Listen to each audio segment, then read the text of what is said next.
these forefathers, et cetera, are sitting around, I mean, really filling themselves with stuff which I would think would really feed towards your ethos and being a virtuous capitalist and understanding and having lived through the oppression of the king or the corporation, which really they weren't much separated, right? I mean, the government and was really the primary stakeholder of the capitalistic corporations, right? So they really weren't Along much with private separated. investors, but yeah, Yeah, yeah, it along was with the private investors, vehicle. but It yeah, was the vehicle for colonizing.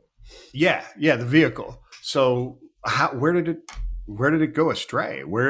How could you sit there and be doing these things and not be impacted by the virtues that you're studying and believe in? Well, I think they were heavily influenced, right? So that if you think about the early years of the republic post-revolution, kind of the drafting of first the Declaration of Independence and then ultimately the Constitution, both heavily influenced by classical thinking, for sure.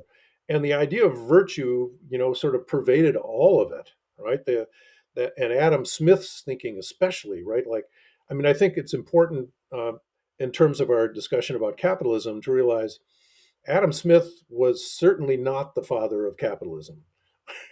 You know, if the source code for capitalism was the British East India Company and the mercantilist project, Adam Smith, was reviled by that, right? It revolted him.